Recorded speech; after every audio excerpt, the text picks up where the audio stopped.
Hi everyone and welcome to the Icarus Interstellar interview series. We are on interview number 4. My name's Sheila Kanani and today I have Andreas Hein, Project Icarus M19 lead and Project Hyperion lead online. Andreas has a master's degree in aerospace engineering and is currently studying for a PhD in space systems engineering, I believe. Andreas, hi, how are you? Hi, I'm fine. Good. So could you tell us what first got you interested in space and space travel? Okay, I'm interested in space travel as long as I can remember. So I think I drew spaceships and interstellar probes in kindergarten and also in primary school. So it was always my dream to do research or to work in this area. Okay, so as long as you can remember. And then how did you know what sort of career path to take? Or did you find out what other people had done, or did you just do what you enjoyed, or?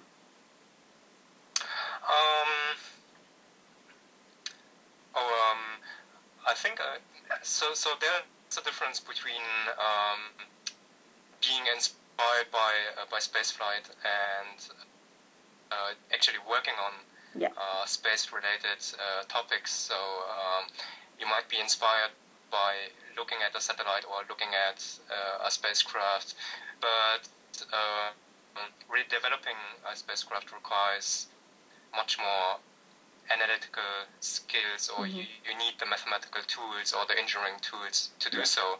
So working in this area requires to be interested or being fascinated by these engineering tools or the mathematics and the physics behind that. So these are two different kind of things in my opinion.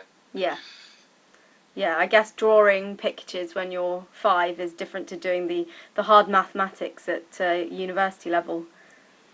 Yeah, indeed. So what does your PhD entail? So my PhD is in the area of systems engineering, and most people don't really know what systems engineering is. But in principle, it's about how to develop a system and a complex system in an optimal way.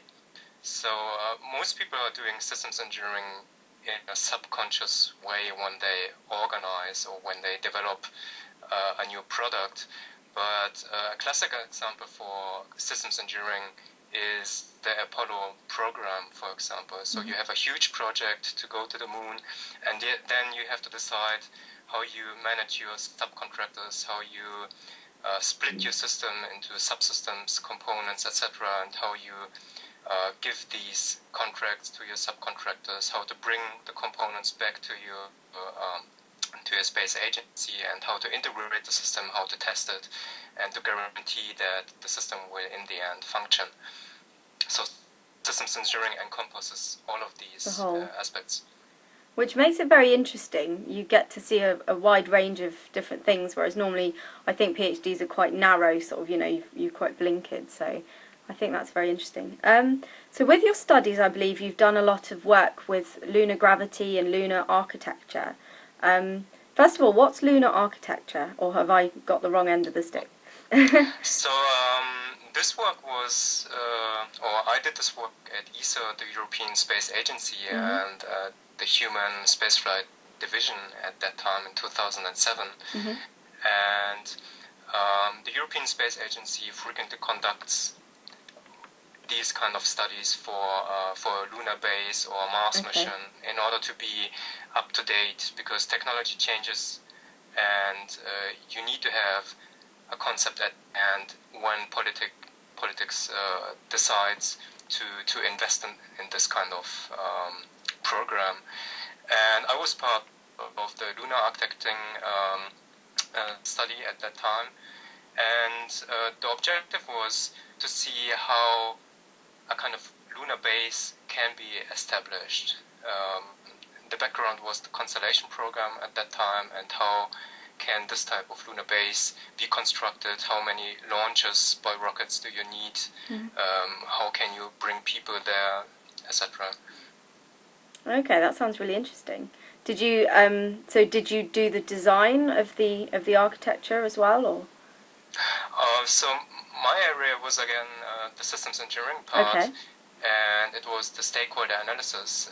Stakeholder analysis is something I've also done for Project Icarus recently, and it deals with what are the actors, what are the people, the fractions that are interested in a project and also have the potential to influence it. So, for example, if you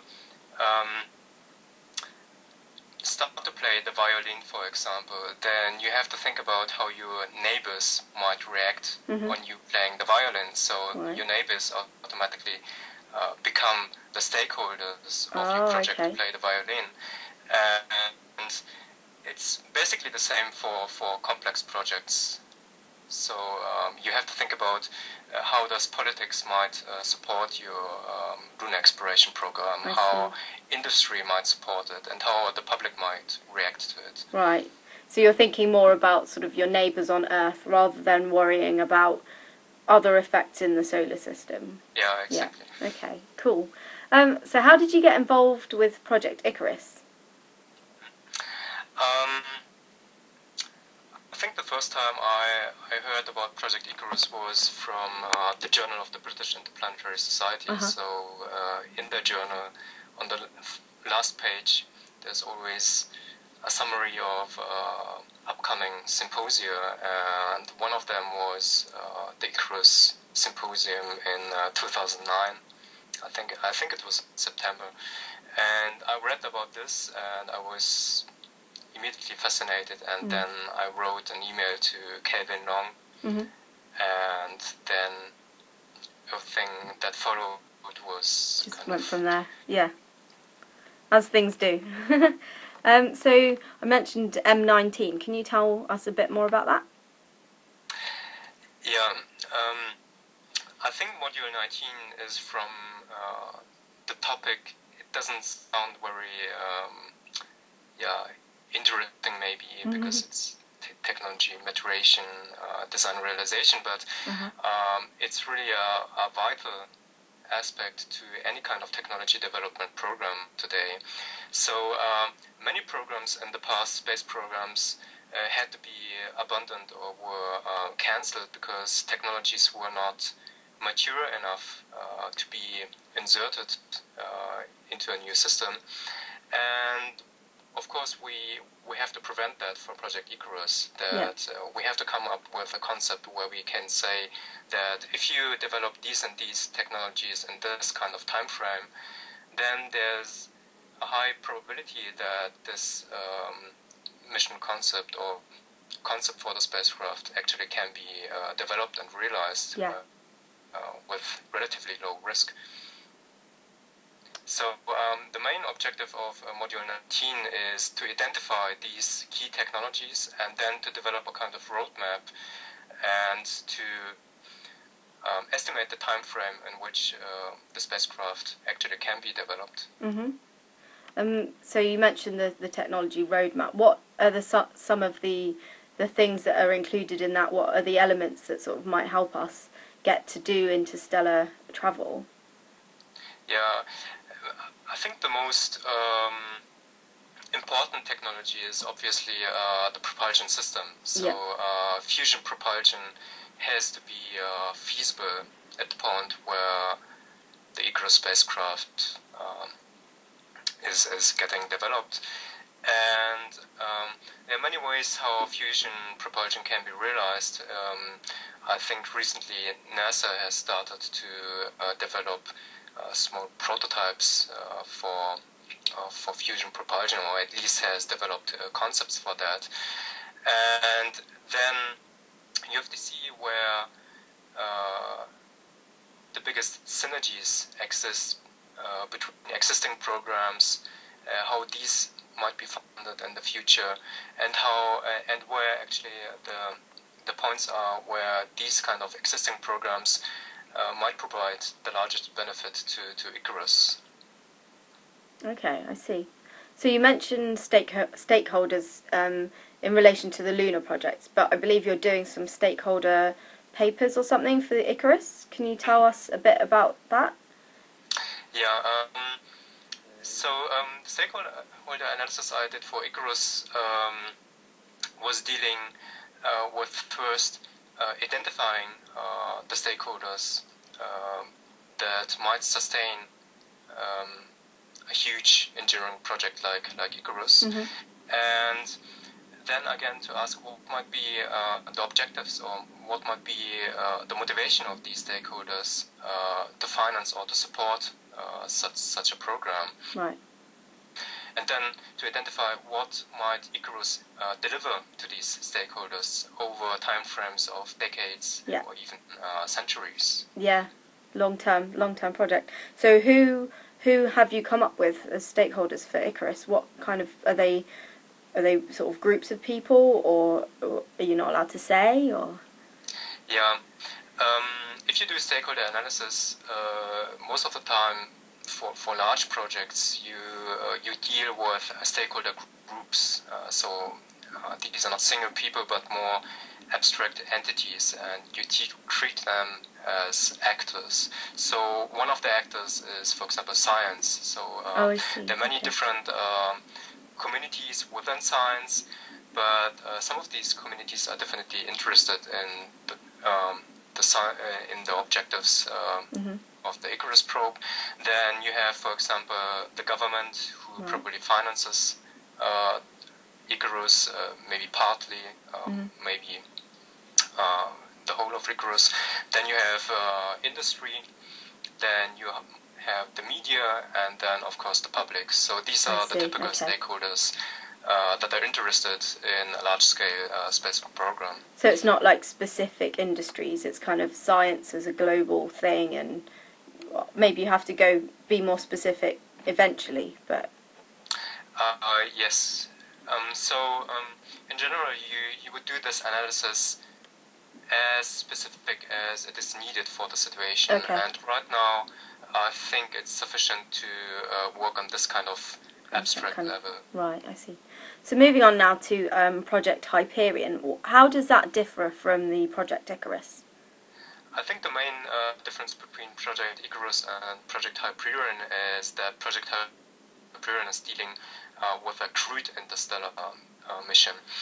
And this means that humans are involved, and where humans are involved, things usually get more complicated. So we have to think about life support systems, we have to think about the habitat, we have to think about how to design the interior, human factors, etc., etc. And this makes Project Hyperion much more complex in the sense, or shifts the focus away from the topic Project Icarus deals with.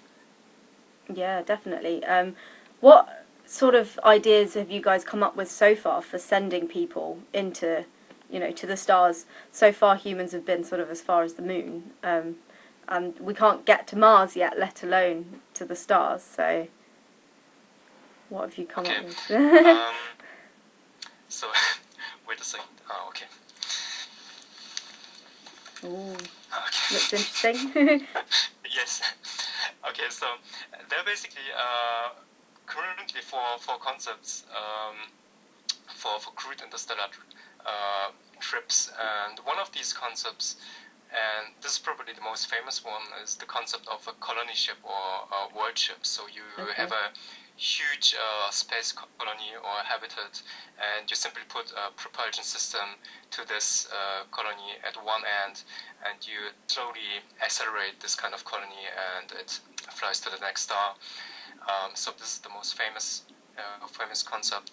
The second one is the so-called hibernation spaceship concept. So hibernation is basically something which is quite common in nature. So many mammals have the capability to hibernate, like bears during winter when they don't have much nourishment or food as they might need to get their usual, or to sustain their usual metabolism. So currently there's some research ongoing in how to induce artificial hibernation to humans. And basically humans then would sleep their way to the To the stars. right. But there are many problems associated to this, and it's not very sure whether this concept is really feasible. So many problems. So the third concept is maybe the most, let's say, uncanny one. So it's called the seed chip concept. So you send human cells to the stars like an egg cell or an embryo, and then you would raise the cell or the embryo in the target star system by using maybe androids or robots to do so. Wow. And so it's really a little bit different. I've never heard of that. It's a bit creepy if you think about a little that. bit. And the fourth concept is the digital starship concept, which was invented by Frank Tipler in his book Physics of Immortality. And there he describes how the human brain might one day be uploaded into a computer, and this computer might be transported to the stars. And then you have some kind of factory in the star system which reconstructs maybe the human, and then you would download the mind from the computer into the brain. Gosh. So it's really quite far-fetched, maybe one of the most advanced concepts of the four, but basically that's it. So what do you do for Project Hyperion? Do you like sit around and think about these ideas, or are you writing papers or designing things, or what stage is it at the moment? Yeah, I think this is a really important point. Project Hyperion right now is constituted for a period of 2 years, and we want to end this project at the end of the year 2013.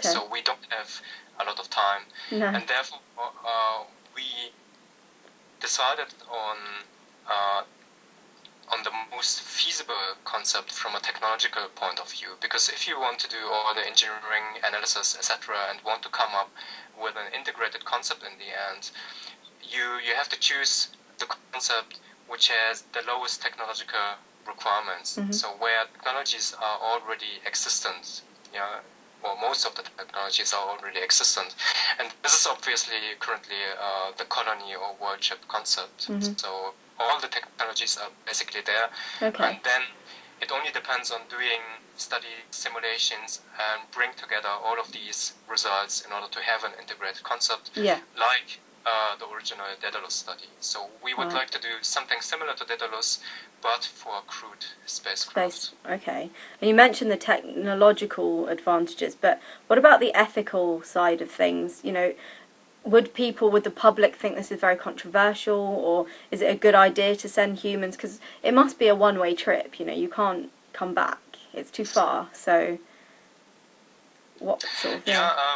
So there's an excellent account on exactly this ethical aspect in the book by Ben Finney, Interstellar Migration and the Human Experience, and there's a contribution by a philosopher who discusses how far it might be ethically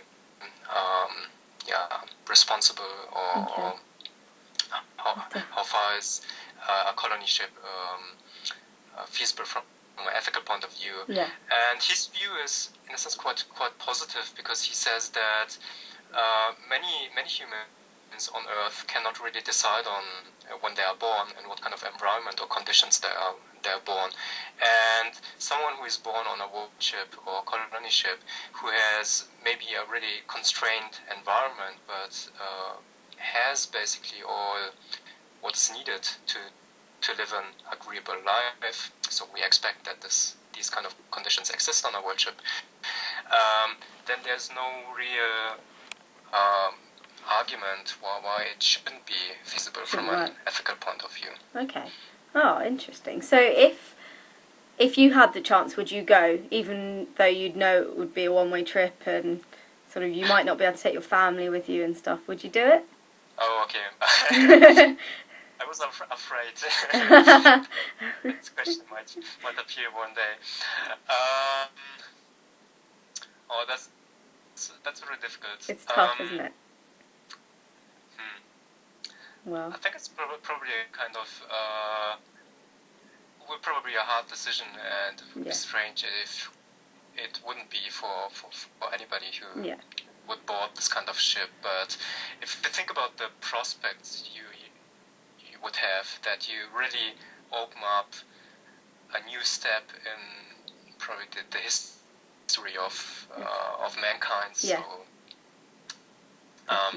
it's probably like the decision to go to a trip to Mars, probably, or it's maybe the same scale of the decision. And in the end, maybe I probably would decide that I would like to go, probably. Could be your retirement plan. Perhaps. Yes, I think there are similar plans for Mars trips too. So yeah. So there you go. So much different. Oh, it's been brilliant talking to you. We've run out of time, unfortunately. If anyone watching has any questions, please email in and we'll get them to you. Thank you very much for your time. I've just got to go away and think about all of that. It's just been really, really interesting. Until next time, everybody. Thanks to Andreas. My name's Sheila Kanani, and these have been the Icarus Interstellar interviews. Take care. Bye-bye. Bye. Bye.